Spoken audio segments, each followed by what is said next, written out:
By the time someone cleared their throat beside my table, retrograde amnesia had stopped being a concept and had turned into a gray blur on my laptop screen. The paragraph I'd been staring at, something about memory consolidation and trauma, had melted into one long academic smear. The coffee shop's lights were too bright, the espresso machine hissed like it was personally offended, and my psychology paper on memory disorders was going nowhere fast. I was so buried in my own useless draft that I almost didn't register my name. Mark Stevens. I looked up, blinking the screen's afterimage out of my eyes, and found Lexi Collins standing next to my corner table. I knew her face the way you know a stranger you've sat behind for a semester. We'd had intro to statistics together sophomore year. Back corner. Dark clothes. Beat-up messenger bag. She never spoke unless Martinez called on her, and even then her answers came out small and precise, like she was trying not to take up any more space than necessary. The same messenger bag hung against her hip now, its leather worn soft and gray at the seams. Her black hoodie and jeans blended into the shadows of the coffee shop's back wall, as if the room had grown her on purpose. She looked like she should have been part of the background, except for her hands. Her fingers were locked white-knuckled around the strap of her bag. I closed my laptop halfway, more out of politeness than actual interest in conversation. The fan wound down with a tired sigh. "Lexi, right?" I said. She nodded once. Her dark eyes swept the room, the barista steaming milk, the cluster of fraternity guys shouting about weekend plans, the girl at the register scrolling her phone instead of taking orders, before snapping back to me with a focus that made my shoulders tense. "I need to talk to you," she said. "About something important." Her voice was lower than I remembered, steadier. In statistics, she'd sounded like she was apologizing for knowing the answer. Now there was an urgency that cut clean through the clatter of dishes and the buzz of the shop's industrial fridge. "Okay," I said, gesturing to the empty chair across from me. "Sit."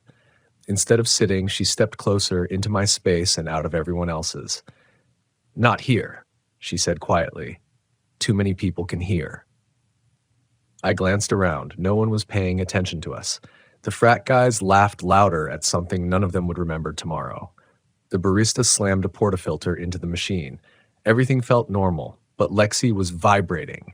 Not visibly, not theatrically. Just that subtle, contained tremor you notice when someone is holding too much inside their skin.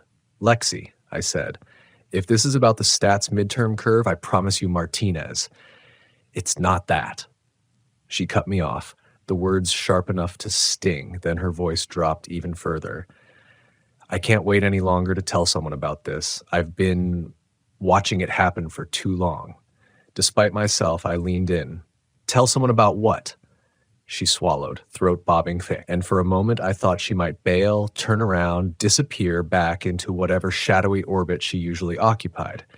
Instead, she exhaled and said, very clearly, "The missing students." The words hung between us, heavier than they should have been. The noise of the coffee shop receded to a dull hum. I blinked. "Missing students," I repeated because my brain needed a second to catch up. "What are you talking about?" Her grip on the bag strap tightened. The leather creaked. "Campus security has been covering it up," she said. "Systematically. For years." My first instinct was to smile and nod and file her under conspiracy theorist. Small liberal arts colleges don't get big enough for secret disappearances and cover-ups. That's the kind of thing you see in a B-list thriller wedged between jump scares and bad lighting. But she didn't look like someone chasing a theory. She looked like someone standing at the edge of a cliff, pushing the last piece of evidence into place before she jumped. "Look, Lexi," I started carefully, "I don't know what you think you've found, but I have proof." She said it so quietly the espresso machine almost swallowed it. The certainty in her tone stopped my skepticism mid-sentence. "Proof of what exactly?" I asked. This time she did sit, dropping into the chair across from me as if she'd finally decided to commit. The messenger bag landed in her lap with a soft thud. Up close, I could see the bag was worse than I'd thought. Edges frayed, pockets bulging with papers, pen caps, and what looked like a folded campus map.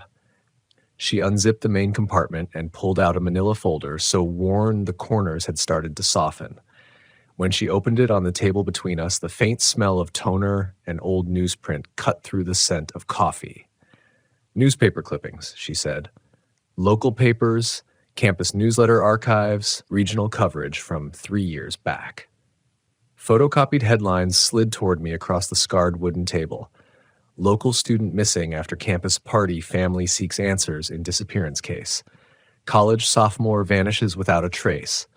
These are from different years, I said, picking one up. The date, 2 years ago, floated above the byline. Different students, she said. Exactly. She leaned in, her voice dropping to barely more than a breath. 12 students, Mark. 12 students in 3 years, all from our campus. The number hit harder than I wanted it to. 12 didn't sound like rumor territory. 12 sounded like statistics. I looked up at her. Her dark hair was pulled back in a ponytail, wisps escaping around her temples. Her jaw was clenched so tightly I could see the muscles ticking as she waited for my reaction.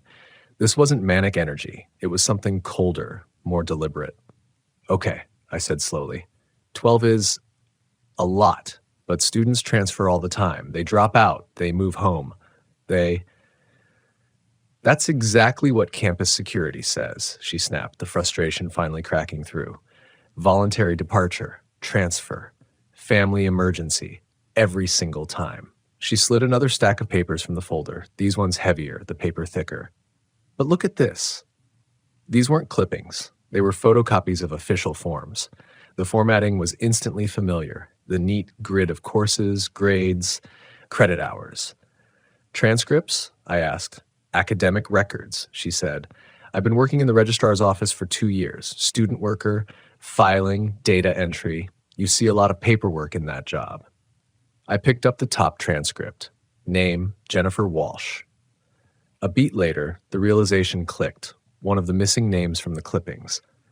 Look at the dates, Lexi said, pointing to the bottom of the page with a chewed-on thumbnail. Jennifer disappeared in October 2 years ago. According to her roommate, she never came back after a party off campus. I glanced at the clipping to confirm. Disappeared October 23rd. But according to her official academic record, Lexi continued, she completed the full semester and filed for transfer in December. The implications slid in slowly, like cold water seeping under a door. You're saying she completed classes after she was already missing, I said. Not just her. Lexi's fingers moved quickly, spreading more transcripts across the table until my psych textbook vanished beneath layers of bureaucratic paper. Every missing student has a record like this. Full semesters, normal grades, clean transfers or withdrawals. I stared at the sea of names and dates. Part of me was still hunting for the mundane explanation. Clerical errors, database lag, the messy back end of university bureaucracy. But the patterns on the page were too neat, too perfect. How did you even get these? I asked. I told you. I work in the registrar's office. She hesitated, guilt flickering across her features. Student workers have access to most records for filing. I may have taken some liberties with what I was supposed to be looking at. You went digging, I said. I noticed patterns, she shot back. When you spend 8 hours a week shuffling transcripts, you start to recognize when things don't add up. So I followed the discrepancies. She slid another clipping toward me. This one, David Chen, engineering student missing. The article mentioned a roommate reporting him missing after he failed to return from a study group. I found David's transcript in the pile. Neat columns of grades, final exams recorded, a formal withdrawal request filed during finals week. I exhaled. This is pretty compelling. Saying it out loud made the floor beneath me feel less solid. Lexi's shoulders loosened slightly. The defensive edge in her posture softened into something like relief. You believe me? She asked. I believe you found something that doesn't make sense, I said. I tapped the nearest transcript. Whether that's a conspiracy or a flaming trash heap of administrative incompetence, I don't know. But this definitely deserves more than security's standard kids dropout line. Her eyes brightened. She reached into the bag again and pulled out a spiral notebook swollen with taped-in pages and printed screenshots. "There's more," she said. "Security footage, dorm entry logs, meal plan data. I've been tracking this for 8 months, Mark. It's not just paperwork." She flipped to a page of grainy printed stills. Timestamps glowed in the corners. "This is Jennifer leaving her dorm at 11:47 p.m. the night she disappeared," Lexi said, tapping the first image. She should have crossed the main quad to get anywhere off campus. The next screenshot showed the quad at 12:05 a.m. It was empty. "No Jennifer," Lexi said. No one. I pulled footage from every camera between her building and the campus exits. 14 different paths, all covered by at least 2 cameras. She turned the notebook, showing me a hand-drawn map of campus dissected by colored pen lines, routes, camera icons, times. "She leaves the dorm," Lexi said, "and then she never appears on any other camera that night. Not once. Not anywhere." I stared at the pages, the feeling in my chest shifting from skepticism to something heavier. The smell of burnt espresso and sugar hung thick around us, suddenly too sweet. "How long did it take you to pull all of this?" I asked. 8 months of actual research, she said. Almost 2 years of noticing things and pretending not to, until it got too loud to ignore. She closed the notebook carefully, like it was fragile, and looked at me. "The thing is, Mark, I can't do anything with this by myself." "What do you mean?" "I mean I'm a quiet art student who files papers in a back office," she said. "If I go to campus security with this, I'm the weird girl who snooped in restricted files. They'll shut it down and maybe fire me. Best case. You." She held my gaze, really held it, and I felt the intensity of her attention like a hand at my throat. "You're a psychology major," she said. "You understand research, data, patterns. You ask questions professors don't like." And she hesitated, choosing the last part carefully. "And you're the only person I've seen who might actually listen instead of laughing this off." The weight of what she was asking settled over the table, over the clippings and transcripts and maps. 12 students. Vanished. Neat paperwork left in their place. It was either the most elaborate paranoid construction I'd ever seen, or the first honest snapshot of something very, very wrong. I already knew which one I believed.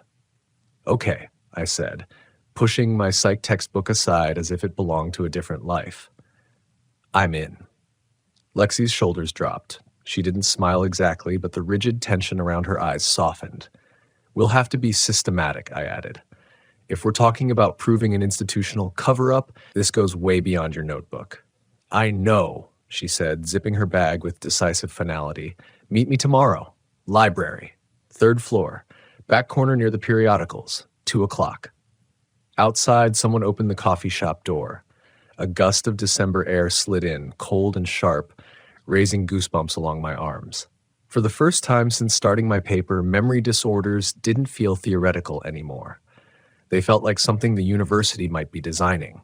The next afternoon, the library's 3rd floor felt colder than usual, like the HVAC system had been set to preserve artifacts instead of keep students awake. The periodicals corner was empty, a tucked-away nook between tall shelves that smelled faintly of dust, printer toner, and the glue of aging magazines.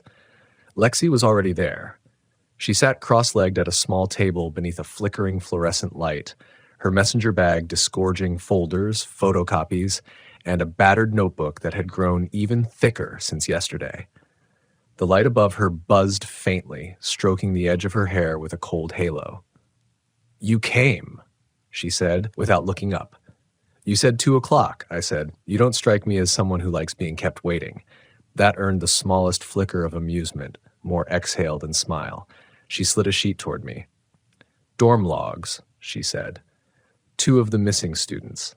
The printouts showed keycard data, time-stamped entries, room access, dining hall swipes. "What am I looking for?" I asked. "Watch," she whispered. She tapped one entry for Jennifer Walsh. October 23rd, her disappearance date. "Last recorded keycard use is at 11:46 p.m., Lexi said. "That matches the security footage. But look." Her finger tracked to a line dated December 3rd. Jennifer Walsh, meal plan swipe, breakfast, campus dining hall. A chill crawled up my arms. You said these systems update automatically, I murmured. They do, Lexi said, and they require physical card presence. So someone used her card. No. Her eyes lifted, dark and steady. Someone programmed the system to look like someone used it. The logic sat heavy, like a stone dropped into water. She reached into her bag and produced another printout, a dining hall record for another missing student, Marcus Rodriguez. He vanished in March. His meal plan swipes continued through finals week. They're creating noise, Lexi said. Enough data to imply normal life. Enough movement to avoid triggering automated alerts. And no staff questioned it? Staff see what the system tells them. She leaned forward. You of all people should understand that. People trust the data. It was hard to argue. Half of psychology was learning how easily people defer to authoritative information, even when something in their gut twisted. I studied Lexi's face more carefully.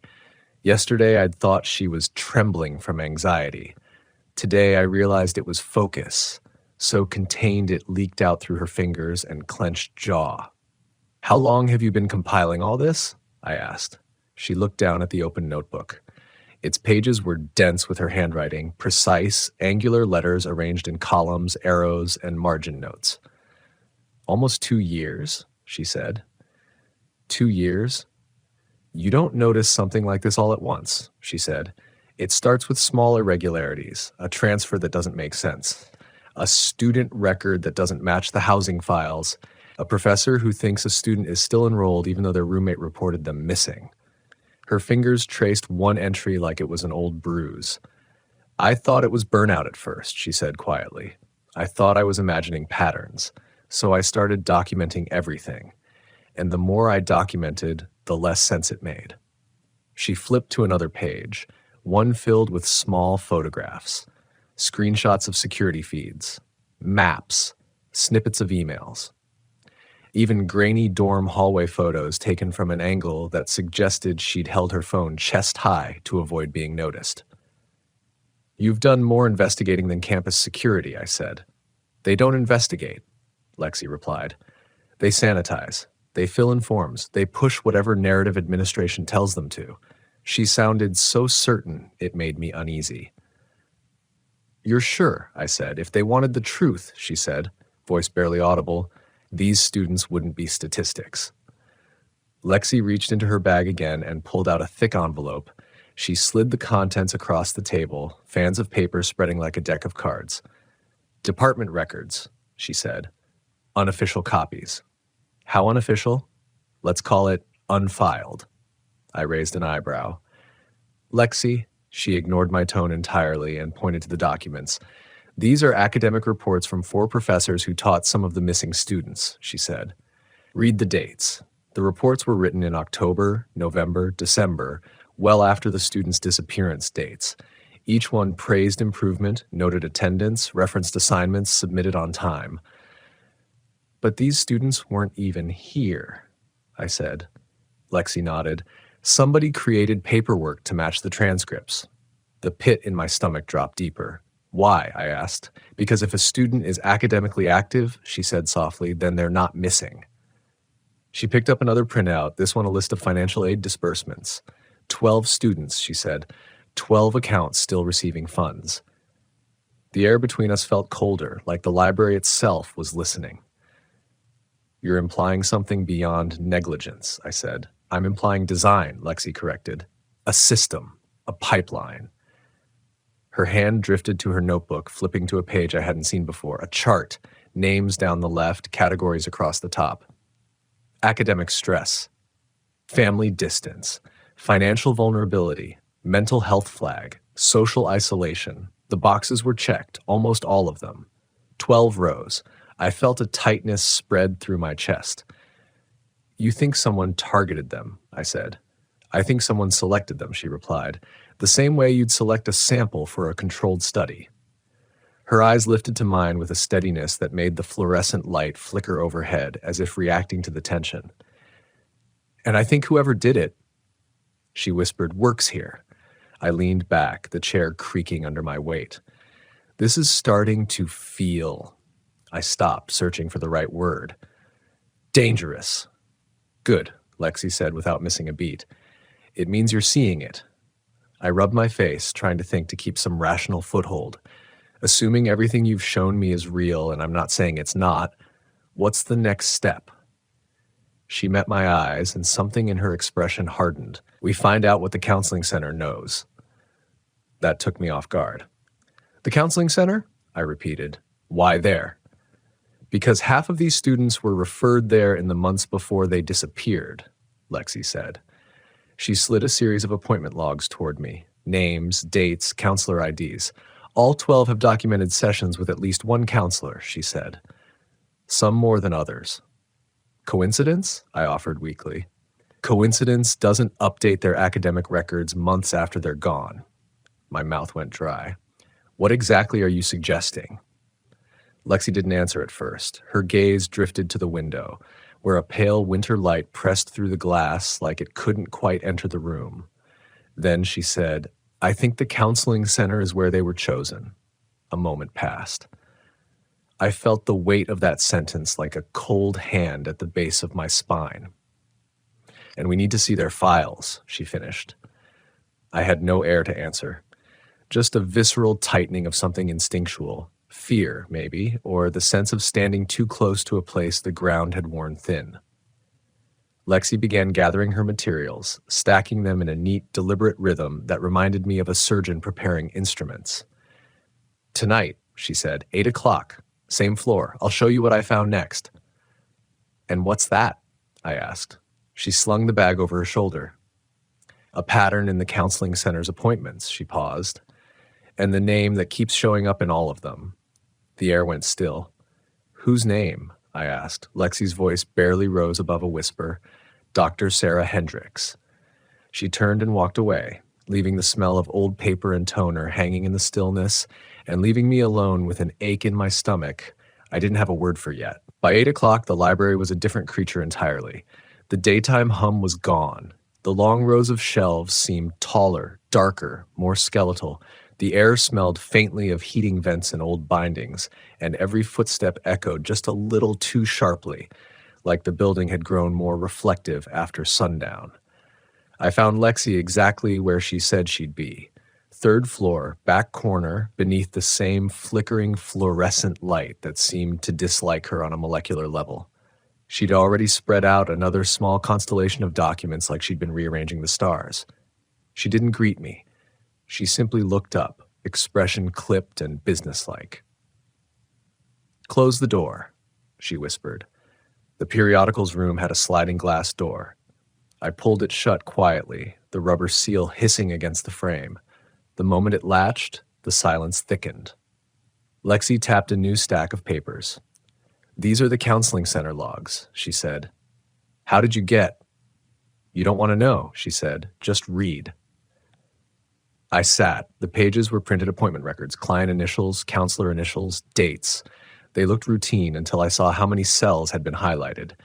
Lexi pointed to a column with a name I now recognized too easily. Hendricks, she said. Dr. Sarah Hendricks. I scanned the logs again. Her name was everywhere, far more than any other counselor. She's busy, I said weakly. She's selective, Lexi corrected.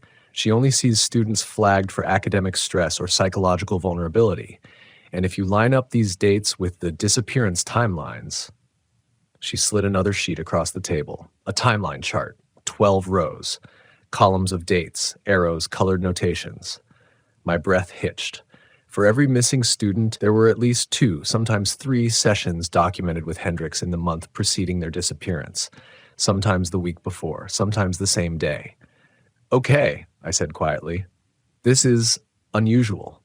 It's not unusual, Lexi said. It's intentional. She reached into her bag and pulled out a smaller folder, yellow this time, thinner, but somehow more sinister. These, she said, are the counseling center's internal referral forms. The pages were stamped with a departmental header and filled with boxes for things like academic concerns, mental health concerns, risk assessment, and recommended interventions. But the part she pointed to wasn't any of those. Look at the bottom, she said. In the lower corner, referral category, special services. Under it, a coded number. What is that? I asked. I didn't know either, Lexi said, so I started cross-referencing. She flipped her notebook to a page dense with tiny handwriting and color-coded symbols. These numbers don't match anything in standard university documentation, she continued. Not academic codes, not disability services codes, not even the health center. She looked up at me. They matched the alphanumeric reference numbers on the missing students' transcripts. A cold pressure tightened around my ribs. So this is a pipeline, I said. Counseling sessions, flagged referrals, special category codes. Then they vanish, Lexi finished, and the university pretends they finished their courses and walked away. I tried to swallow, but my throat felt dry. You think Hendricks is choosing them? I said. I think she's evaluating them, Lexi corrected, selecting them, and then someone else is doing something with them. I let that sink in. The counseling center, the safest place on campus, the place students were sent when they were unraveling from stress or loneliness or grief, had become a doorway into something else entirely. Does she know we're looking? I asked. Lexi didn't answer right away. Her fingers toyed with the edge of her notebook, the only sign she was nervous. I don't think so, she said. Not yet. The word yet felt heavy. She slid a final document across the table, a campus map, hand-marked with dots, circles, arrows. These, she said, are the last known locations of the missing students on the days they disappeared. The map looked like a constellation had been superimposed on our campus. 12 points of light, each marked with a time, a dorm lobby, the quad, a hallway outside the student center, a path behind the fine arts building. They all ended at known camera points, Lexi said. Then nothing. Not a single camera picked them up after these locations. That's impossible, I said. It's engineered, she replied. The word engineered didn't just land like a suspicion. It felt like an answer. But why? I asked. What's the motive here? What would the university gain from? Not the university, Lexi said quietly. Not entirely. What do you mean? She inhaled slowly. Her eyes flicked to the glass door, then back to me. I think someone is using the counseling center to identify vulnerable students. Okay. And then someone higher up is providing cover, falsified transcripts, attendance, meal plan activity. You think there's a chain, I said. There has to be, Lexi replied. No single person could fabricate this much data. Her voice thinned. And whoever's doing it has full access to academic systems, financial systems, security footage, and counseling records. I stared at the chart again, feeling something in my stomach go hollow. Lexi, I said, you realize what you're accusing. I'm not accusing, she said. I'm documenting. A long moment passed. The hum of the overhead light filled the silence. Finally, I said, where does this leave us? Her eyes sharpened as if she'd been waiting for that question. It leaves us with one next step, she said. And what's that? We have to see their closed files. You mean their counseling center files? I asked.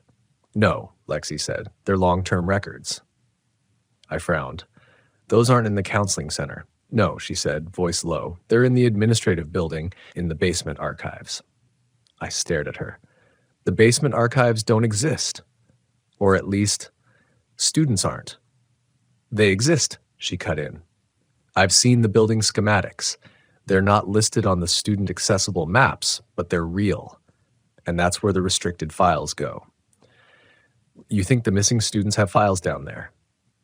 I think that's where the real records are, she said, not the sanitized student versions, the actual documentation of whatever happened to them. The room suddenly felt too small. And how exactly are we supposed to access a place that requires administrator-level clearance? Lexi gently placed her hand on a small square object next to her notebook. A university ID card. Not a student one. White stripe. Higher clearance. Where did you get that? I whispered. Registrar's office, she said simply. Faculty access. Copied. The fluorescent light above us flickered again, casting a brief stutter of shadow across her face. Mark, she said quietly. We're running out of time. Someone is selecting these students, evaluating them, making them disappear, and they're hiding the truth behind file cabinets and system logs. She leaned forward. We need to see what they're hiding. I exhaled, long and shaky. Are you absolutely sure? I asked. Yes, she whispered. I'm sure of one thing. She looked at me with an expression I didn't understand until much later. All 12 students went through Hendrix. Her voice tightened, and I think she's looking for the next one. The first real crack in the story appeared in Morrison Hall, on a night when the snow had started falling in fat, wet flakes that clung to every surface like they were trying to silence the campus. Lexi texted me just one word, here. A minute later, a room number. I found her in the third-floor hallway, standing in front of a dorm room door with the quiet confidence of someone who'd already been inside once before. She wore dark layers again, hood up, gloves on, hair tucked back. Her messenger bag was slung across her chest like a harness. You're sure it's empty? I whispered. Empty, she said, not vacant. Is that supposed to mean something? You'll see. She slid a key card, another illicitly copied one, through the lock. The reader blinked green. The door clicked open without resistance. Inside, the smell hit first. Not the sour scent of an abandoned dorm room, not rot or mold or decay, just still air. Empty, settled, undisturbed for months. The kind of air a room has when someone walked out expecting to walk right back in. Lexi stepped inside. I followed. The room was exactly as you'd expect from a student who left for class and never came home. Textbooks stacked neatly on a desk. A sweatshirt draped over the back of a chair, a half-used notebook open to a page titled Organic Chemistry, Midterm Review, and on the door behind it, a winter coat. New, clean, hanging exactly as it would be if someone intended to use it tomorrow. Jennifer Walsh, Lexi said softly, officially transferred mid-December. She disappeared in October, I said. Yes, she replied. The calendar on the desk confirmed it. Big red X's marked each day until December 15, 2 months after she vanished. Termination date, transfer date, same day. The detail prickled heat across my scalp. Why didn't anyone pack her things? I whispered. Lexi moved to the closet. She pointed at the shelf, folded sweaters, backpacks, 2 pairs of boots. Because according to the university, she said, she was still here, right up until the paperwork said she wasn't. She took a step toward me, her eyes sharp and bright. A student doesn't vanish and leave their entire life behind. I swallowed, unsure if the temperature had actually dropped or if something in me just recoiled. We checked David Chen's room next. Same pattern. Books open on a desk, pencil across unfinished equations. Roommate moved out, space unassigned. Financial aid still being dispersed, as if David might walk back through the door any minute. Lexi photographed everything, the calendar, the coat, the textbooks, the timestamped receipts still pinned to a corkboard near the desk. Every detail became evidence. This is intentional, she said. These rooms are curated. Curated? I asked. Preserved, she corrected. Maintained in the state they were left, as if someone wants them ready. For what? She didn't answer. The next days blurred into a rhythm. Library, dorm halls, administrative offices. Lexi moving like a shadow with purpose, me following with notebooks and login credentials. She mapped custodial schedules, timed security rounds, learned which offices were empty during lunch hours or after faculty meetings. We grew fluent in moving unnoticed. Her texts grew shorter, coded. 3F, Hartwell, 312. Stairwell C, bring laptop. Dining logs mismatch, show you. I didn't question it. Not then. We found more rooms like Jennifer's. More calendars stopped mid-month. More belongings left behind like fossils of unfinished lives. It wasn't just negligence. It wasn't even carelessness. It was ritual. At the dining hall, Lexi pulled me behind the POS station where student ID scanners logged every meal swipe. Look, she said, tapping a series of entries with her pen. Multiple missing students had meal plan activity weeks after their disappearance dates. No human swiped these cards, she murmured, but the system says they did. Automated? I asked. Lexi shook her head. It requires physical contact or an override code. She turned to me. Someone is maintaining the illusion that these students are still on campus. Her voice trembled, not with fear, but with certainty. And someone wants that illusion to hold. My psychology training finally caught up with me. The patterned behaviors, the social isolation, the absence of family oversight, the academic stressors. This is profiling, I said quietly. Selection criteria. You're right. Someone is picking these students. For something, Lexi said. And you think the counseling center is involved? I don't think, she replied. I know. She slid another page across the table. Look at the dates. Look at her signature. A counselor ID, Hendrik X, over and over, dozens of times. A cold weight settled in my chest. What do you know about her? Lexi pulled out a thin dossier she'd printed from the university directory. Clinical psychologist, research background, specialty in trauma therapy. Came here 6 years ago. Any publications? One, Lexi said. A decade ago. On memory restructuring techniques. My breath stalled. Memory restructuring, memory suppression, trauma-informed cognitive modification. Terms I recognized. Terms I'd studied. Terms no undergraduate therapist should be applying to students. Why would she be here? I asked. At a small college counseling center. Lexi's eyes hardened. Because no one would ask questions. She leaned closer. And because students trust her. The shadows in the periodicals corner seemed to thicken, like the books were leaning in to listen. Mark, Lexi whispered. I think she's the one who identifies them, screens them, approves them. For what? I asked. Lexi didn't blink. Phase 2. The words hit like a cold draft under a locked door. What do you mean phase 2? I asked. But Lexi was already flipping through her notebook, pulling out a small screenshot of a document she'd found buried in an archive folder. It was blurry, gray, hard to make out, but one line was unmistakably clear, approved for phase 2, Dr. S. Hendricks. The name glowed under the fluorescent light.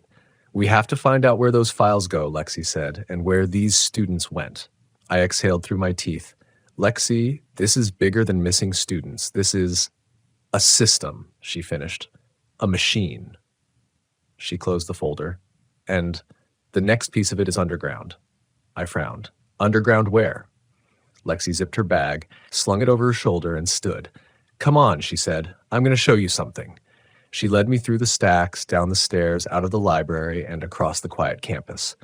Snow fell in fine needles now, settling in the folds of her hoodie.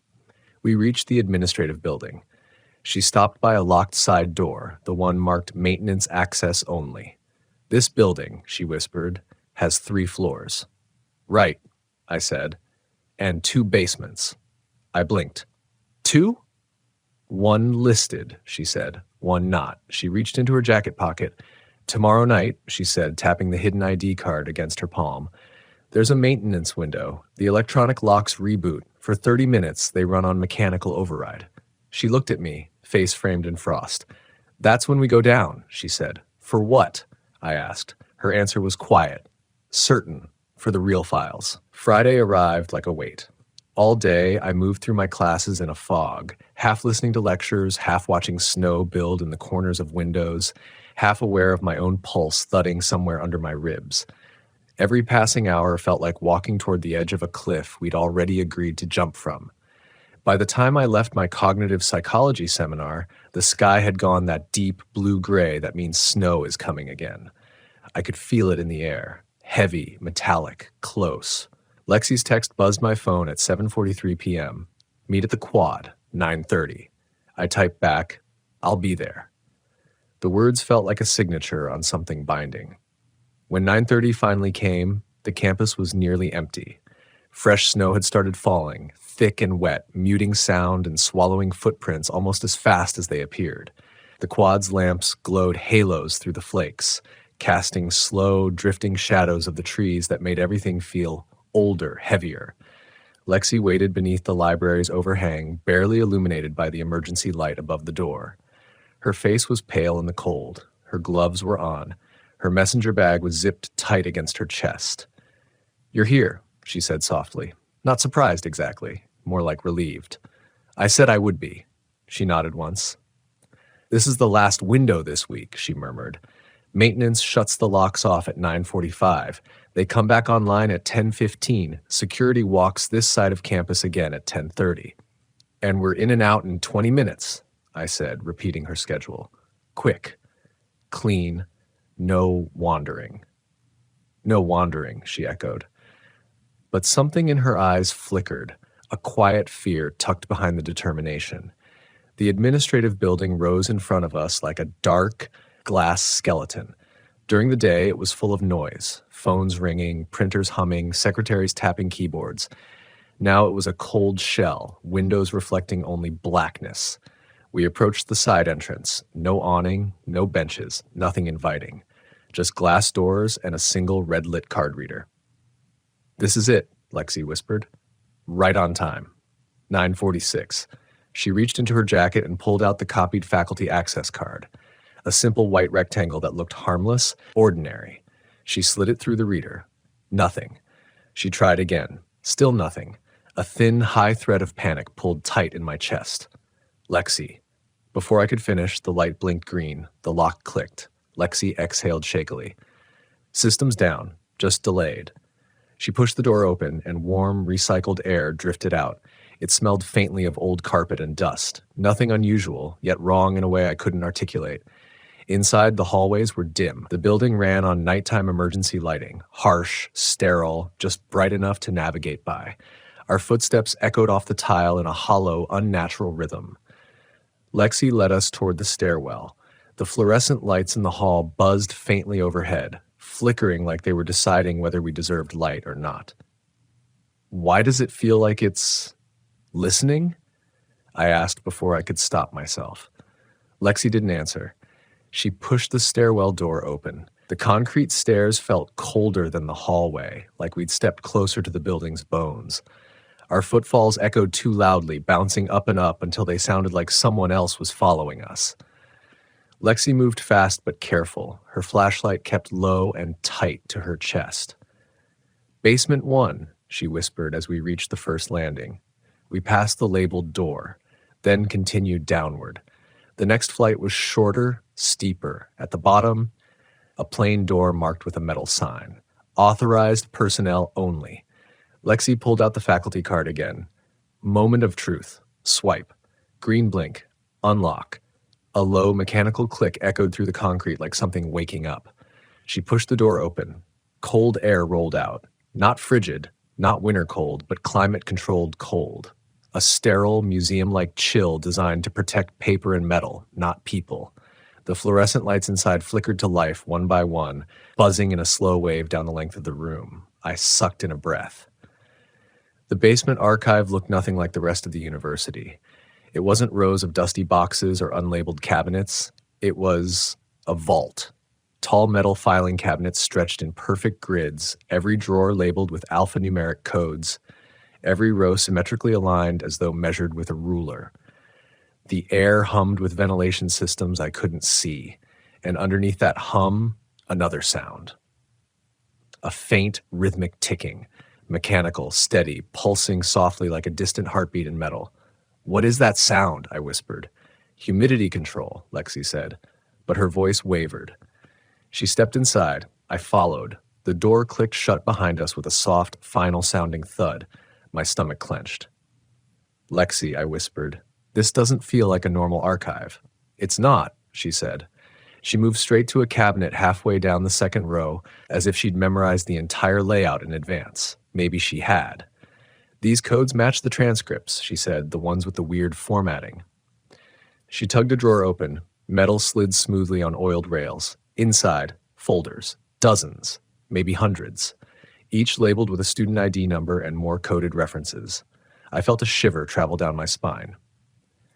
"Start with Jennifer," I said. Lexi sifted through the folders with practiced precision and pulled one out. Heavy. Thick. Not a normal academic file. She laid it on the metal table. We opened it. Pages inside rattled faintly in the cold air. The first document was a psychological evaluation form, vastly more detailed than anything a campus counselor would produce. Personality assessments, behavioral observations, family history, isolation likelihood score, compliance potential rating. I felt my mouth go dry. "These aren't counseling notes," I whispered. "These are research files." Lexi nodded grimly. "Keep reading." Next page, medication trial logs. Next, session transcripts full of clinical detachment. Next, a form labeled Cognitive Restructuring Protocol Consent Form. Date 3 weeks before Jennifer disappeared. And she never signed this, I said, scanning the signature at the bottom. This doesn't match her handwriting. I know, Lexi said. Look at the ink. Look at the pressure. It's traced. A cold sweat crept under my collar. We checked file after file. David Chen, Sarah Kim, Marcus Rodriguez. Same structure, same forged signatures, same experimental protocols. A pattern clearer than any data set I'd ever analyzed. Someone had turned vulnerable students into test subjects. Someone had documented it meticulously, and someone had hidden it down here in a climate-controlled vault beneath the administrative building. Lexi, I whispered, why keep the records this detailed? Why risk the paper trail? Because they don't think anyone can get down here, she said softly. The ticking grew louder, not physically, just perceptually, like my mind finally tuned into it. I realized something else then, a detail so small it almost slipped past. There were no dust motes in the air, no cobwebs, no footprints, no signs of disuse. This archive wasn't hidden, it was maintained. Lexi, I said quietly, we need to leave, now. But Lexi was staring at something deeper in the drawer, a folder thicker than the rest. Its tab marked only Master Protocol Phase 1 to 3. Her hand hovered above it, trembling. We came for the truth, she whispered. This is the truth. Lexi, we're out of time. We're already in it, she said. She pulled the folder, and that was when we both heard it, a soft sound. From upstairs, a footstep, then another, slow, measured, coming closer. Lexi looked at me, her face drained of color. They're early, she whispered. The footsteps above us were deliberate. The kind of steps someone takes when they aren't in a hurry, when they already know where they're going. Lexi froze with the Master Protocol, Phase 1 to 3 folder, half open in her hands. The color had drained from her face completely, leaving her looking like a sketch. Pale lines, dark eyes, sharp shadow under her jaw. Lexi, I whispered, we have to move. She shook her head once, a jittery, automatic refusal. No, we're too close. We don't leave without this. She flipped the folder open on the metal table. A blast of cold air hit my face as if even the ventilation system wanted to warn us away. Inside were architectural diagrams, budget flows, departmental authorizations, and clinical research documents stamped with combinations of university seals and the logo of something I didn't recognize. HRX Research Foundation. A branching spiral. Black ink. Some kind of neurological map stylized into a symbol. I felt something hard click into place in my brain. The way everything had felt wrong earlier wasn't paranoia. This wasn't a rogue counselor or a handful of unethical administrators. This was a partnership. Lexi flipped to the next page.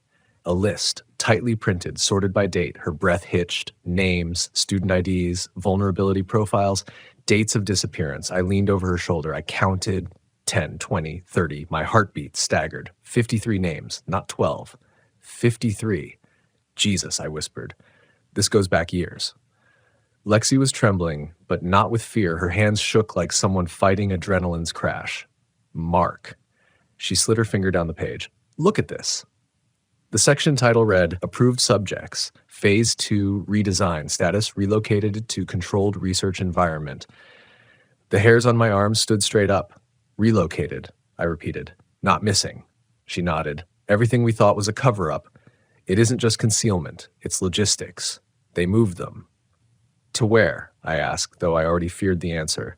Lexi turned the next page. A blueprint, not a dorm, not a building I recognized, something underground. Long hallways, small rooms, medical symbols. Isolation Wing A.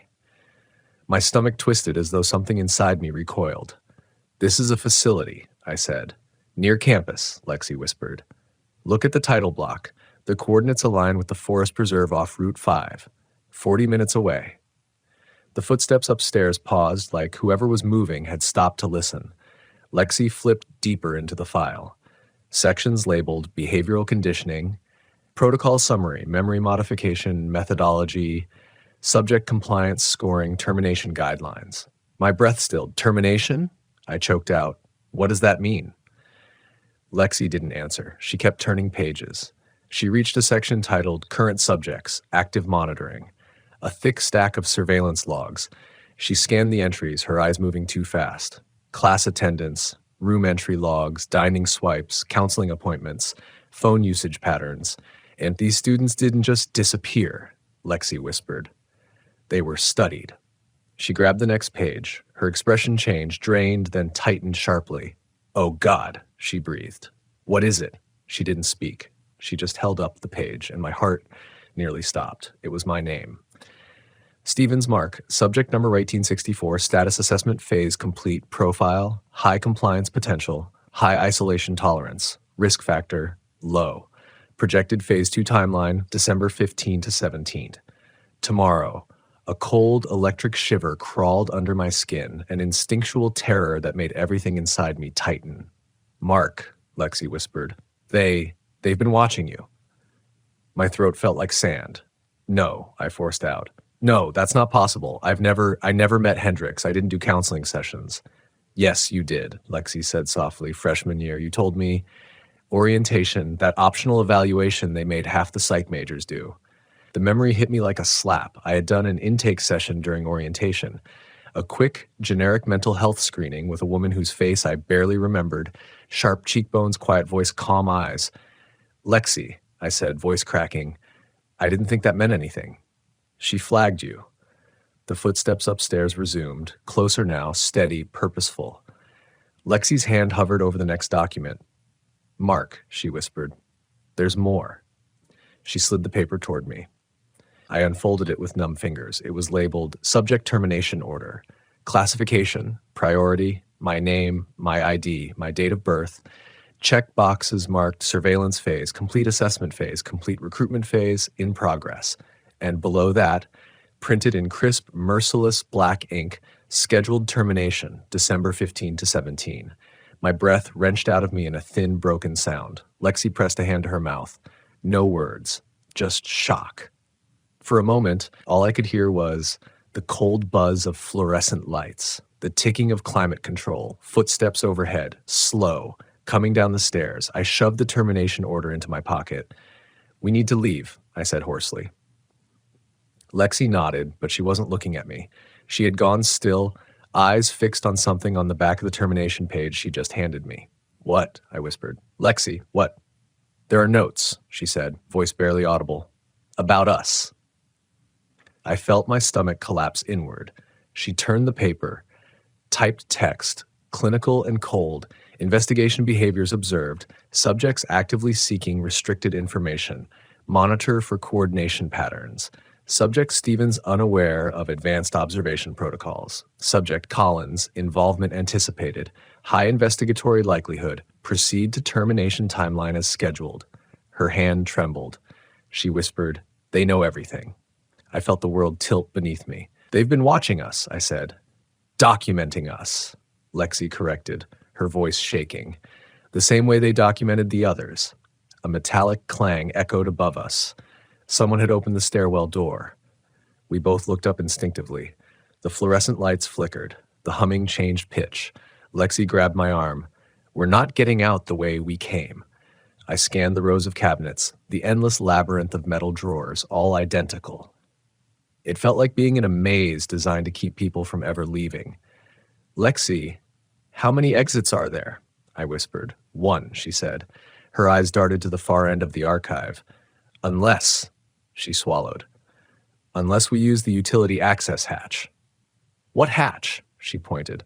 A square metal panel set into the wall near the floor. Unmarked, the kind of thing you'd never notice unless you were looking for exactly that. But she was. They won't expect us to know about it, she said. From upstairs, a single footstep landed on the basement stair. Then another, slow, measured, coming down. Lexi grabbed the master protocol folder and shoved it into her bag. We're leaving, she whispered. Now. We ran. The archive echoed around us, buzzing lights, clicking vents, the soft rhythmic hum that suddenly sounded like a countdown. The footsteps descended behind us. We sprinted down the narrow aisle between filing cabinets, our footsteps muffled by the thick static hum of the archive's ventilation system. Every metallic drawer seemed to vibrate with the rhythm of our movement, as if the whole room were a giant instrument designed to amplify panic. Behind us, the stairwell door groaned open. A single footstep landed on the concrete. Lexi didn't look back. She clutched the master protocol folder against her chest like it was a fragile animal. "Left," she whispered. "End of this row, left." I followed her voice, weaving past cabinets, the cold air biting at my face. Each breath felt sharp, metallic, like I was inhaling memory instead of oxygen. Another footstep behind us, then another, sliberate. "Why aren't they running?" I gasped. "Because they don't need to," Lexi said. "They know the layout. We don't." The truth of it hit me like a blow. We weren't being chased. We were being herded. We reached the end of the row, turned left, and there it was, just as Lexi had described, a square metal panel low to the floor, duller than the rest. Edges smudged with a faint, greasy fingerprint pattern, as if someone used it recently. "How did you find this?" I whispered. Lexi knelt, pulling a small flat tool from her bag. "Maintenance schedules. Carlos told me there was a sub-access route, but didn't know where." "You think it goes somewhere safe?" "I think it's the only opening they didn't design for us to use." She jammed the tool into the panel seam. The footsteps were closer now. We could hear breathing. Not panting, just a steady, measured presence. A silhouette drifted at the far end of the row, just shape and shadow, not yet fully visible. "Lexi, faster," I whispered. She gritted her teeth, levering the panel outward. The metal popped with a soft clank. "Got it." The hatch opened into a narrow crawlspace illuminated by a single industrial bulb. The air smelled of dust and cold metal, older, stale, untouched by the archive's climate control. "Go," Lexi hissed. "You first," I said. "No," she snapped. "You're the one with the termination order dated for tomorrow." My stomach twisted. A shape stepped into our row, not rushing, not hiding, just present. I saw dark shoes, a hem of a long coat, a faint glint of a badge or ID lanyard. They had stopped about 20 feet away. My instincts screamed run, but my legs wouldn't move. The person wasn't armed, not visibly. They made no sound except their breathing and the soft rustle of their coat. Something about the posture, the stillness, it felt wrong, like watching a mannequin breathe, and then they spoke. Not a shout, not a threat, just my name. Mark. My throat closed. The sound of it felt like cold metal on skin. Lexi grabbed my wrist and yanked me into the crawl space. We slid inside, feet scraping metal, elbows banging against narrow walls. Lexi pulled the hatch closed behind us just as the silhouette took another step forward. The hatch clicked shut. Pitch dark swallowed us except for the dim yellow bulb overhead. We were in a corridor barely tall enough to crouch in. The ceiling pressed down like a second spine. "Move," Lexi whispered. "But who was that?" I breathed. "Not security." Lexi said, "Security doesn't know this place exists." She started crawling, her boots scraping metal. I followed, my heart slamming against my ribs. The crawl space stretched straight ahead, metal floor vibrating faintly beneath us with building-wide machinery. "They knew your name," I whispered. "They've documented your voice, your behavior, your class schedule," Lexi said. "Of course they know your name. But that voice?" "Don't think about the voice," she said sharply. But I couldn't stop because it hadn't sounded surprised or angry or frustrated. It had sounded disappointed. We kept crawling until my thighs burned, my palms ached, and my breath fogged in the cold metal corridor. A few feet ahead, the tunnel split in two. Left, a darker path. Right, faint air movement like a vent. "Which way?" I whispered. Lexi hesitated. "Left goes deeper," she said slowly. "Right goes toward airflow. Ventilation, probably closer to the surface." "We should go right," I said. "We need to get out." Lexi didn't move. "What?" I whispered. She turned to look at me in the dim light. Her face was pale, eyes wide, pupils blown. "Mark, the deeper route connects to the old maintenance shafts. I think they lead to sublevel 2. "You think?" "I've been mapping this building for weeks," she whispered. "But I've never been in these tunnels." "We're not going deeper," I said firmly. "We're getting out." Her jaw clenched. "If we go deeper, we might reach their research facility. If we get that data, Lexi," my voice cracked, "they have a termination order for me." The truth hung between us like frost. She swallowed hard. "We'll get out," she said finally. "Right. We go right." We crawled toward the faint airflow. Behind us from somewhere in the metal dark came a distant metallic scrape. We both froze.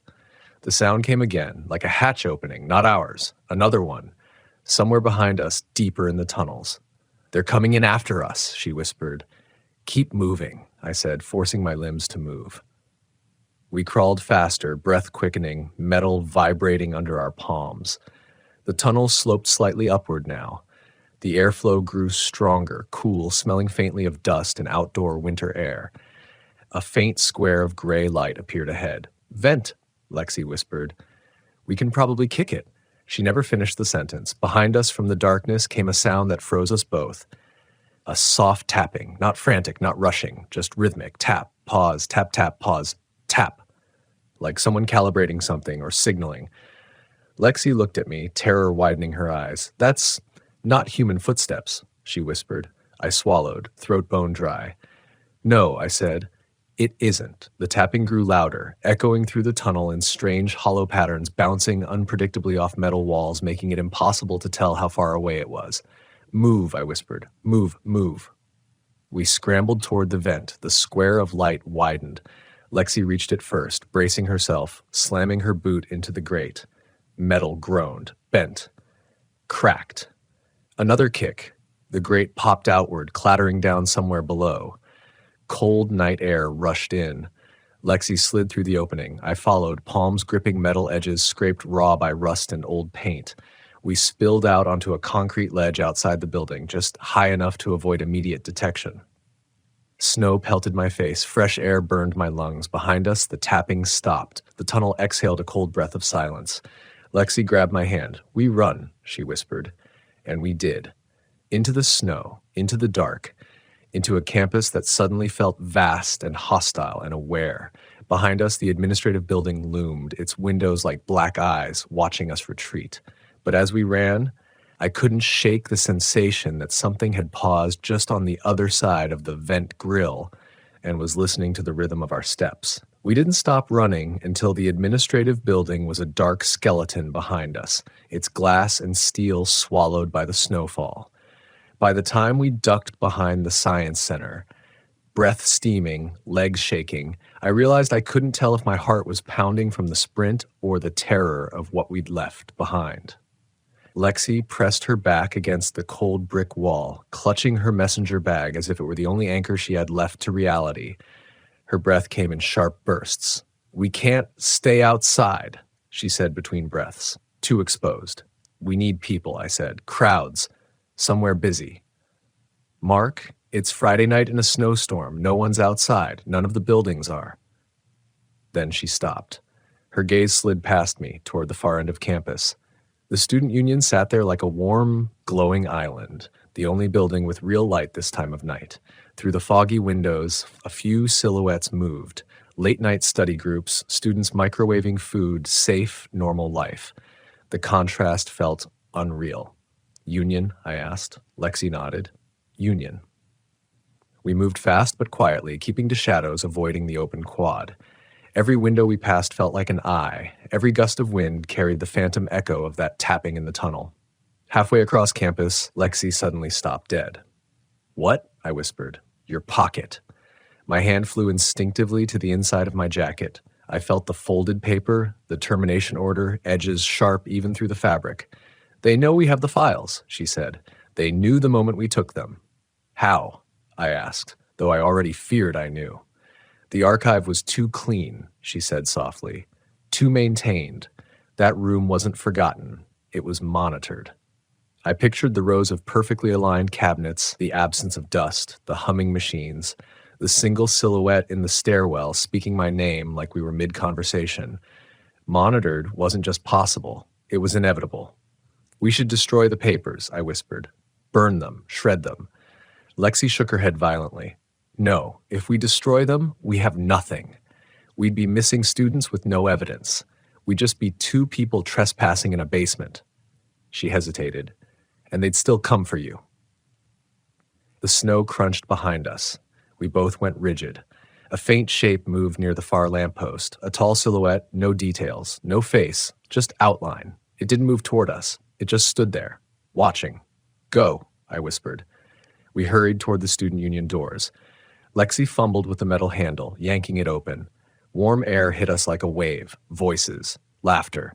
The smell of microwave noodles and stale vending machine coffee. We stepped inside, and the normalcy was almost unbearable. Students hunched over laptops, a guy in pajamas buying chips, a girl in slippers laughing into her phone, someone dragging a chair across the floor too loudly. Every sound felt foreign, like we'd slipped into a parallel version of campus where nothing bad ever happened. Lexi sagged into a chair at an empty table near the vending machines. I sat across from her, trying to slow my breathing. For a moment, the world felt real again. Warm. Bright. Filled with people who had no idea they were living on top of a horror chamber. Lexi placed her messenger bag on the table between us. "We need a plan," she said. "Yeah," I said, "but first, you need to tell me everything." She blinked. "Everything? You've been following this for 2 years. You've mapped buildings. You knew about maintenance schedules. You copied key cards. You knew exactly where to go. How?" Her hands tightened around the strap of the bag. "I told you," inscribed, she whispered. "I noticed things." "No, Lexi." I leaned in. "No one does what you've done just because they notice things. Something started this. Something happened." Her eyes darted down. "Away. My roommate freshman year," she said finally. "Her name was Elise." I didn't breathe. She was brilliant, quiet, anxiety issues. Family lived 6 states away. She started going to counseling. She met with Hendrix. She swallowed hard. And then she withdrew from school. Suddenly. No goodbye. No goodbye note. Just gone. The room spun slightly. "You think she was one of the 53? "I know she was," Lexi said. "Her family never heard from her again. They thought she ghosted them. They thought she ran away. But her room, everything was still there. Her coat, her laptop charger, her stupid cactus she watered every day." Her voice cracked. "They told me she filled out a withdrawal form, but Elise hated paperwork. She wouldn't even fill out the cafeteria feedback survey." "So you started looking," I whispered. "I started noticing," she said, correcting me softly, "then seeing, then connecting, and once you connect one thing, you see the next, and the next." Her eyes darkened, and then I found out there were more, too many more. I leaned back, overwhelmed. "Lexi, you've been doing this alone for... I don't want to be alone in it anymore," she said abruptly. "That's why I came to you." "Why me?" I asked. She held my gaze. "Because you ask questions, because you don't ignore inconsistencies, and because you don't just accept things because the system tells you to." My pulse thudded in my ears. "And because," she whispered, "you were already on their list." The words hit like a blow. I stared at my hands, my fingers trembling. "Lexi," I said, "if they already selected me, if they wanted me for phase 2, why tell me now? Why not take me months ago?" She hesitated, then slowly pulled another sheet of paper from the master protocol folder. A log entry, not about me, about us. Subject Stevens and Subject Collins displaying cooperative alignment. Joint investigatory behavior confirms predictive models. Observation recommended before phase 2 initiation. I felt nausea surge. "They didn't just know we were investigating," I said. "They predicted it." Lexi nodded. "They've been watching us like lab animals," I finished. The thought made my skin crawl. Before I could say more, the automatic doors to the student union hissed open. Cold air swept in. Lexi and I both looked. A tall figure in a dark coat stepped inside, snow dusted across their shoulders. They didn't walk toward food or friends or the vending machine. They scanned the room, slowly, methodically. My chest tightened. Their gaze passed across students until it locked on us. Lexi's breath hitched. "Mark?" she whispered. I grabbed her hand under the table. "We need to disappear," I said. "Now." But the figure had already started walking, not fast, not aggressive, just inevitable. "Back exit," Lexi whispered. We slipped from our chairs, staying low, weaving between tables. The figure accelerated, not running, but closing distance with terrifying calm. We reached the back hallway, my heart pounding so loud I barely heard anything else. But when I glanced over my shoulder, they were closer. Too close. "Lexi!" I hissed. She grabbed my wrist. We pushed through the back door into the snow, only to find 2 more figures waiting near the bike racks. Still, silent, watching. We were surrounded, Lexi's fingers laced into mine with violent force. "Mark," she whispered, her voice cracking. This is it. Snow hissed across the pavement as the back door of the student union slammed shut behind us. The cold hit like a slap, but not enough to numb the panic. 3 figures, one behind us in the union, 2 in front, silhouettes carved out by the glow of the lampposts. All still, all intentional, not students, not security, not staff. Something else. Lexi's grip tightened around my hand until my fingers went numb. Her breath came thin and fast, fogging the air. She wasn't trembling. She was past trembling. She was locked in the kind of stillness that happens seconds before a deer bolts into the dark. "We can't go back inside," she whispered. "They'll corner us in the halls." "And we can't go forward," I said. The 2 figures at the bike racks stood shoulder-width apart, blocking the walkway, blocking the only straight route out. Snow slid off their coats, but none of them wiped it away. They made no attempt to look natural. "Left side," I murmured. "Behind the union, toward the faculty parking lot. We can cut through the trees." Lexi nodded. The figures didn't move. We stepped left. The figure behind us did. 1 step, just 1. Enough to say, "We're aware." "Run," I breathed, and we did. We bolted across the snow, slipping, sliding, boots hammering against cement slicked with ice. The 2 shadows by the bike racks moved in unison, gliding more than running, closing distance faster than they should have been able. We cut behind the union, sprinting past the dumpsters, the loading dock, a half-buried picnic table. The cold air sliced my throat raw, but adrenaline pushed me through it. Lexi's bag thumped against her hip with every step. We aimed toward the thin tree line behind the faculty lot. If we could reach the trees, the darkness might shield us. The maintenance road behind them connected to the old psychology building, a dated stone structure nobody used after 10 p.m., a place with basements, hallways, hideaways, a place to disappear if only for a moment. "Almost there," I panted. But the moment we cut between 2 parked faculty cars, a figure stepped out between them, so close I could see the frost on their collar. No face visible, just the shadow of it beneath the hood. They moved their arm, not raising a weapon, not reaching, just lifting their hand slightly, as if acknowledging a lab sample approaching the boundary of the enclosure. Lexi skidded to a stop so sharply she fell backward onto the snow. I grabbed her by the arm and yanked her up, heart hammering so hard it felt like it was bruising my ribs. "They're everywhere," she whispered. "Every path." The figure between the cars took 1 step forward, and then, behind us, another figure's boots crunched in the snow. Then another. Closing in. We were surrounded again, not by chance, by choreography. I felt something break inside me, not panic, but the cold clarity that arrives when you understand you are not in control, when the walls of the maze stop pretending they're anything but a cage. "Lexi," I said, voice shaking, "they're hurting us." She swallowed. "Toward what?" The figure closest to us tilted their head slightly, just a few degrees. Listening, waiting. Toward something they want us to see, I realized. The words tasted wrong, like metal.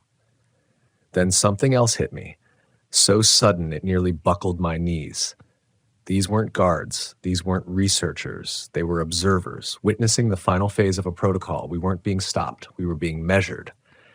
Lexi must have reached the same conclusion, because her expression shifted from terror to fury. "No," she whispered. "No, they don't get to choose how this ends." She spun on her heel and sprinted toward the shed behind the psychology building, a weather-beaten maintenance storage unit with peeling paint and a single dirty window. It was small, cramped, not an escape. But it was a door, and a door was something. I followed, legs burning, lungs clawing for air. Snow flew behind us as we shoved through the drifts. The observers walked, not ran, but somehow closed distance anyway, their silhouettes long and stretched in the floodlights. Lexi reached the shed first and yanked the handle. Locked. She slammed her shoulder into it. Still locked. "Move," I said. I backed up half a step, planted my feet, and threw my weight at the door. The wood cracked. The latch bent. The door shuddered inward. Another slam. It popped open, and we fell inside. The smell hit first. Dust, engine oil, damp wood. A single dangling pull-string light flickered above us. We shut the door. No lock on the inside. "Help me." Lexi said, pulling a rusty shelving unit toward the door. The metal screeched loudly, echoing through the shed. Together we wedged it in front of the door, flimsy protection, but something. I backed away, breath fogging thickly. The silence outside was worse than footsteps. Lexi paced the cramped floor, running her hands through her hair, fingers shaking hard enough I thought she might tear it out. "We need another way out," she whispered. "There has to be." She stopped mid-sentence. "Mark?" Her voice wasn't scared. It was something colder. I turned. There, on the far side of the shed, half hidden behind old rakes and broken lawn equipment, was a trapdoor. Wooden. Heavy. With metal hinges so old they were orange with rust. "No way," I breathed. Lexi stepped toward it slowly, as if afraid it would vanish. I mapped every basement, every tunnel, but this, I didn't know this existed. She crouched, pulling aside a stack of plastic bins. Carved faintly into the trapdoor, barely visible under grime and peeling paint, was a number. B2. My stomach dropped. "Sublevel 2, I whispered. "The restricted archive." "No," Lexi said quietly. "Not the archive. This is older. Look at the wood. Look at the hinges. This was here long before the modern building." She brushed off more dust. Under the B2 marking was a faded line of text burned into the wood. "Access tunnel, counseling center, old lab." A chill ran down my spine. "The old psychology lab," Lexi said. "The one they shut down 10 years ago. The one supposedly condemned because of structural problems." We stared at the trapdoor in numb silence. Outside, the snow muffled everything, but we could hear them. Soft crunches, many. Moving, arranging, waiting. "Lexi," I whispered. "If we go down there, we disappear," she said, "into exactly the place they've been leading us. And if we stay here, we disappear," she finished. Silence swallowed the shed. I crouched beside her. The trapdoor stared back like an open throat. "This is the only choice they didn't design for us," Lexi said, "because they didn't think we'd ever find it." She gripped the handle. "Help me open it." I placed my hand beside hers. We pulled. The hinges screamed. Dust rained down. Cold, stale air rose from below, like the last exhale of an abandoned body. The trapdoor opened. A ladder descended into darkness, a darkness that smelled of old earth, forgotten rooms, and something else. Something chemical. Faint. Familiar. Lexi looked at me. "This is it," she whispered. "Once we go down, we don't come back up the same." I stared into the black. "I already know," I said, and we climbed down. The last thing we heard before the trapdoor closed was the sound of footsteps outside, and a soft, deliberate tapping. The ladder vibrated beneath our hands as we climbed downward, one metal rung at a time.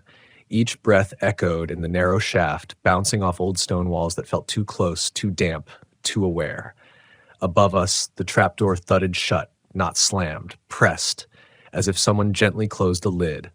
The sound sealed the world above away. Only the darkness remained, only the cold. Lexi's footsteps landed on solid ground first. "Mark," she whispered, "I'm down.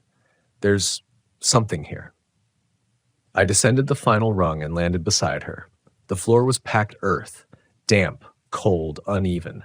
The air smelled like clay, mildew, and a faint chemical residue that made my tongue go numb.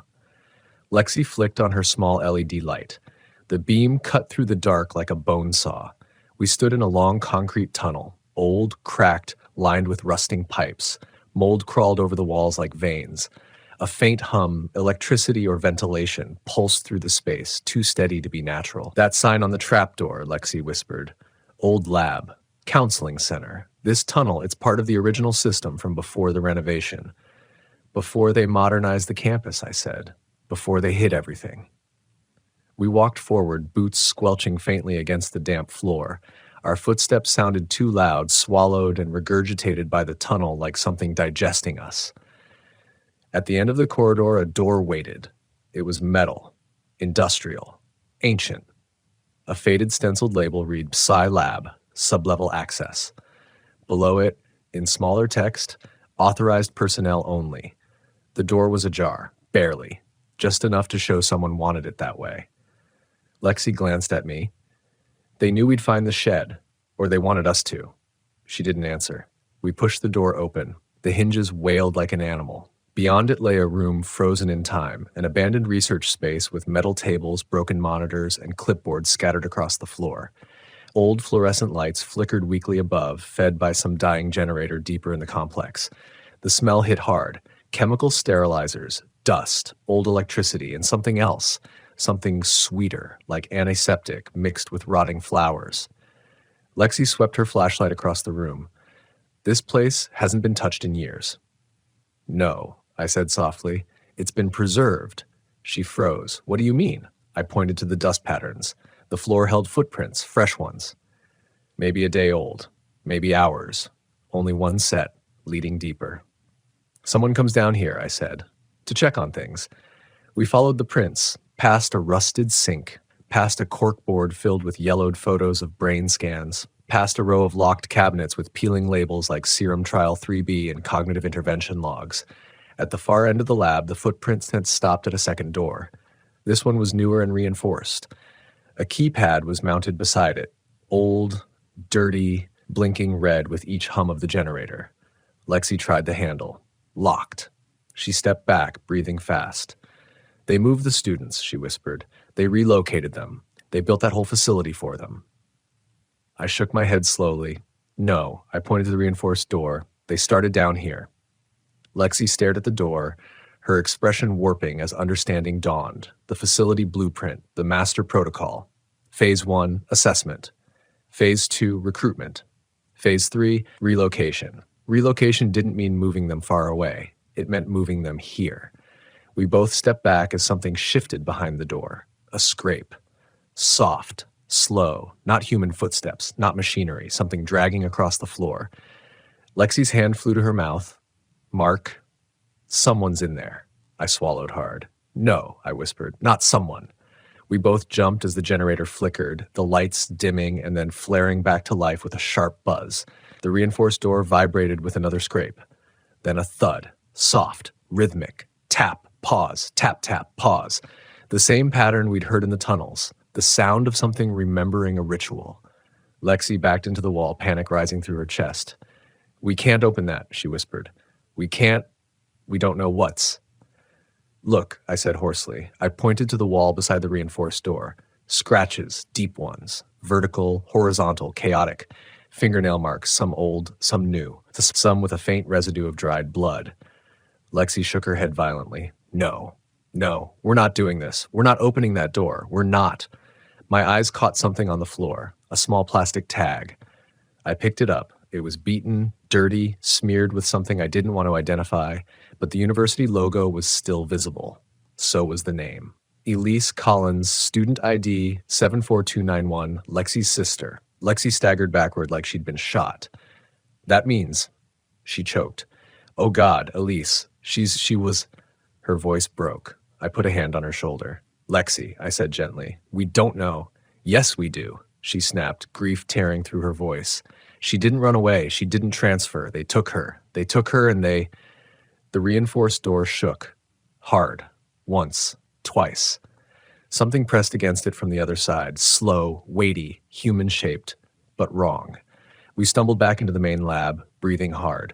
A new sound rose from beyond the reinforced door. A voice, not a scream, not a cry, a whisper, a woman's whisper.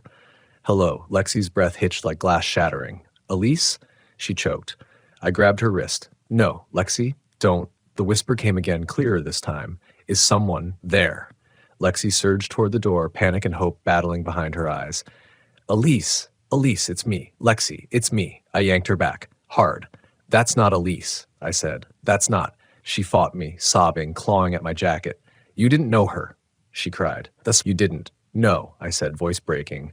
But I know protocols, and I know manipulation, and I know what they did. Her tears stopped abruptly. Then slowly, horribly, her expression changed.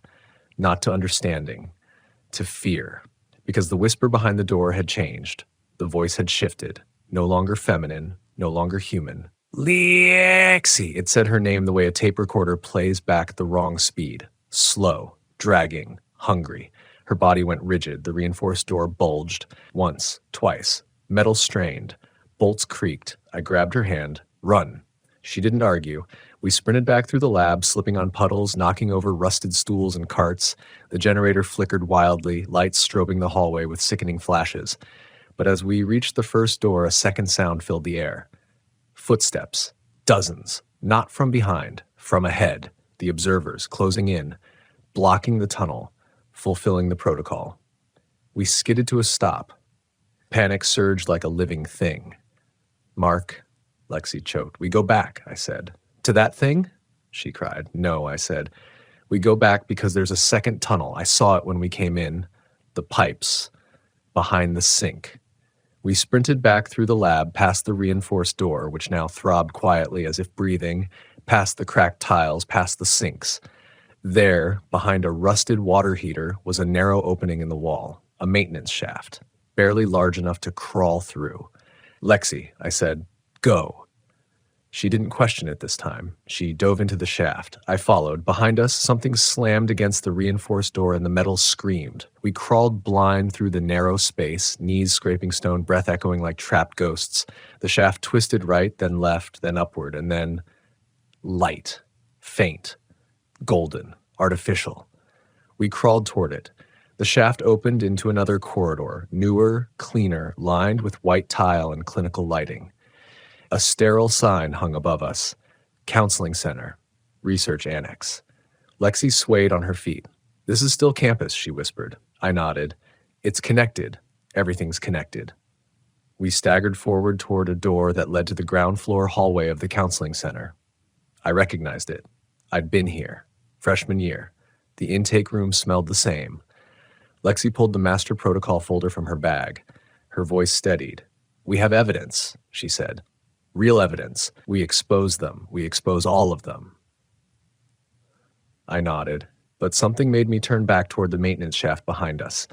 Deep inside, far away, we heard the reinforced door finally break, and something climb out, something patient, something practiced, something familiar with the tunnels. I shut the counseling center door behind us and locked it. Not because it would hold, but because humans feel better when something is locked. Lexi looked at me. "What now?" she whispered. I looked at the folder, the documents, the termination order with my name, the list of 53, and I knew exactly what came next. "We run," I said, "but this time, off campus. And after that," I exhaled slowly, "we make the world listen." Outside, campus lights flickered. The thing in the tunnel scraped closer, and somewhere above us, the observers changed formation. We weren't students anymore. We weren't subjects. We were witnesses. And witnesses don't survive long unless they move fast.